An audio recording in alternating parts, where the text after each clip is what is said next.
بسم اللہ الرحمن الرحیم۔ شروع کرتی ہوں اللہ کے نام سے جو بڑا مہربان اور نہایت رحم کرنے والا ہے۔ حدیث میں آیا ہے کہ قد مبارک آن حضرت صلی اللہ علیہ وآلہ وسلم کا درمیانہ اور رنگ گندمی تھا اور کشادہ پیشانی اور دونوں بھویں پتلی اور باریک تھی، بیچ میں تھوڑا سا فاصلہ تھا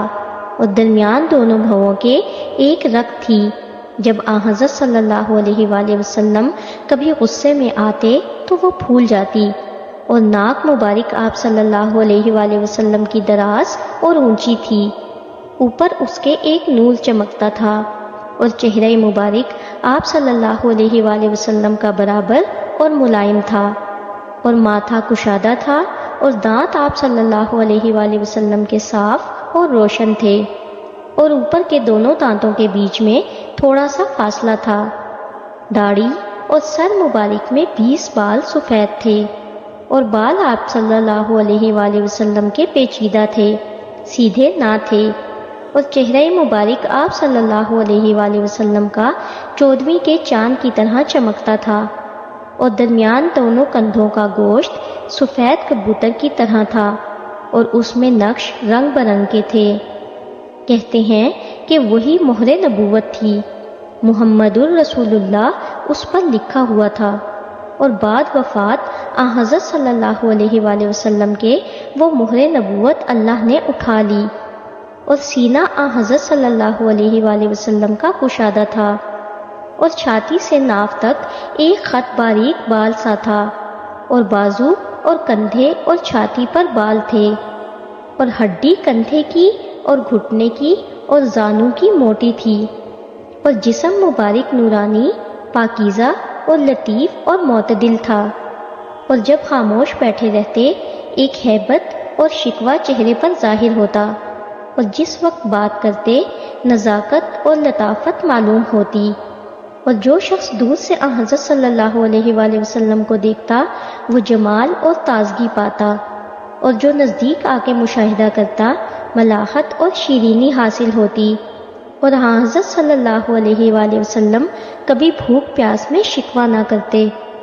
بلکہ جب کبھی بہت بھوکے پیاسے ہوتے تو آب زمزم سے گزارا کرتے۔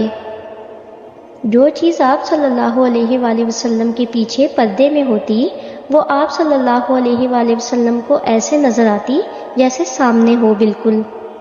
آپ صلی اللہ علیہ وآلہ وسلم اندھیری رات میں بھی ہر چیز کو دن کی طرح روشن دیکھتے۔ آپ صلی اللہ علیہ وآلہ وسلم کے لعاب دہن سے پانی میٹھا ہو جاتا، اور اگر کوئی بچہ اس لعاب کو چاٹ جاتا تو تمام دن اس کو دودھ پینے کی حاجت نہ رہتی، اور بغل مبارک میں آپ صلی اللہ علیہ وآلہ وسلم کے بال نہ تھے، اور سایہ جسم مبارک کا زمین پر نہ پڑتا تھا۔ آپ صلی اللہ علیہ وآلہ وسلم کے جسم مبارک سے مشک اور عنبر کی سی خوشبو آتی،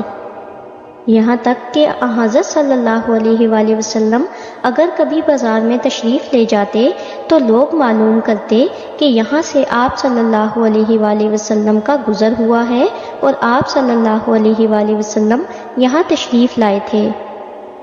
حضرت صلی اللہ علیہ وآلہ وسلم جب پیدا ہوئے تو نجاست سے آپ کا بدن پاک تھا،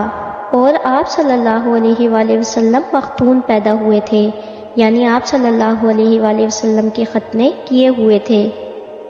آپ صلی اللہ علیہ وآلہ وسلم اگر چاند کی طرف اشارہ کرتے تو چاند بھی متوجہ ہو کے حضرت صلی اللہ علیہ وآلہ وسلم سے بات کرتا، اور بادل ہمیشہ سر مبارک پر چھتری کی طرح سایہ دار ہوتا۔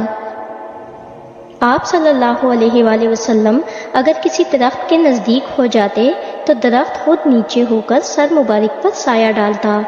اور حضرت صلی اللہ علیہ وآلہ وسلم کے کپڑوں میں جوئیں نہیں پڑتی تھیں اور مکھی نہیں بیٹھتی تھی۔ اللہ تعالیٰ نے عالم ارواح میں قبل مخلوق کے حضرت محمد صلی اللہ علیہ وآلہ وسلم کو پیدا کر کے فرمایا الست بربکم، ترجمہ آیا نہیں ہوں میں پروردگار تمہارا اے محمد؟ حضرت نے کہا بلا، یعنی تو پروردگار میرا ہے، اور شب معراج میں براق پر سوار ہو کر آسمان پر جانا، کعبہ کوسین کے نزدیک اور دیدار الہی سے مشرف ہونا یہ مخصوص ہمارے رسول محمد صلی اللہ علیہ وآلہ وسلم کو تھا اور کسی نبی کو یہ قرب و منزلت نہ تھی۔ غصہ اور خوشنودی حضرت صلی اللہ علیہ وآلہ وسلم کی مطابق احکام قرآن مجید کے تھی، اور چہرہ مبارک ہمیشہ خوش و خرم ہی رہتا، اور جس عمل میں رضائے الہی نہ ہوتی اس میں غفلت کرتے اور شجاعت اور سخاوت میں سب سے بہتر تھے۔ آپ صلی اللہ علیہ وآلہ وسلم کے دروازے سے کبھی کوئی سائل محروم نہ جاتا، اور اگر کچھ موجود نہ ہوتا تو عذر خواہی کر کے اس کا دل خوش کرتے، اور بات جلدی نہ فرماتے، آرام سے اور ٹھہر ٹھہر کر بیان فرماتے۔ جب کوئی غریب یا جاہل دینی مسائل پوچھنے میں حضرت صلی اللہ علیہ وآلہ وسلم میں سخت الفاظ سے بات کرتا یا زبان درازی کرتا تو سن کے دل میں صبر فرماتے، اس کو ناخوش نہ کرتے۔ راست گوئی اور ایفائے وعدہ اور بردباری آپ صلی اللہ علیہ وآلہ وسلم میں تھی، اور مخلوق پر شفقت فرماتے۔ سوائے جہاد کے کبھی کسی کو اپنے دستے مبارک سے آپ صلی اللہ علیہ وآلہ وسلم نے تکلیف نہیں دی، اور دعوت خواہ آزاد کی ہو خواہ غلام کی، سب کی قبول فرماتے، اور ہدیہ لوگوں کا قبول فرماتے، اور اس چیز کے مثل اس چیز کے یا اس سے بہتر اسے بھجواتے، اور اپنے اصحاب سے بہت دوستی رکھتے، اور ہمیشہ ان کی خیر و عافیت پوچھتے، اور اگر کوئی سفر کو جاتا یا بیمار ہوتا تو اس کی عیادت کرتے اور دعائے خیر فرماتے، اور کوئی مسلمان مر جاتا تو انا للہ و انا الیہ راجعون پڑھتے اور نماز جنازہ پڑھ کے دعائے خیر اس کے حق میں کرتے، اور لوگوں کی تعزیت اور بیمار پرسی فرماتے۔ جب مسلمان مومن سے ملاقات ہوتی تو پہلے آپ صلی اللہ علیہ وآلہ وسلم السلام علیکم کہتے، اور عذر لوگوں کا سنتے، اور مہمان کو دوست رکھتے اور کھلاتے، اور جس وقت سوار ہوتے تو پیدل کو ہمراہ نہ لے جاتے، اور اگر سواری ہوتی تو لے جاتے، اور اگر نہ ہوتی تو اپنی طرف سے دے دیتے۔ جو شخص حضرت محمد صلی اللہ علیہ وسلم کی خدمت کرتا، حضرت محمد صلی اللہ علیہ وسلم بھی اس کی خدمت کرتے، عیب نہ جانتے، خواہ لونڈی ہو خواہ غلام۔ حضرت صلی اللہ علیہ وسلم جو کھاتے پیتے لوگوں کو بھی کھلاتے اور پلاتے، اور صحابہ کرام کے ساتھ اکثر کاموں میں شریک ہوتے۔ اکثر اوقات آپ صلی اللہ علیہ وآلہ وسلم کعبے کی طرف منہ کر کے بیٹھتے۔ آپ صلی اللہ علیہ وآلہ وسلم قیام نماز میں بہت دیر کرتے،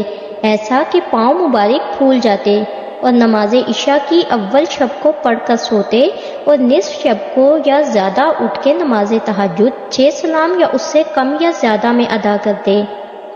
اگر آپ کو ہماری ویڈیوز اچھی لگتی ہیں اور آپ نے ابھی تک ہمارا چینل سبسکرائب نہیں کیا تو برائے مہربانی چینل کو سبسکرائب کر دیں اور ویڈیو کو لائک کر دیں۔ شکریہ۔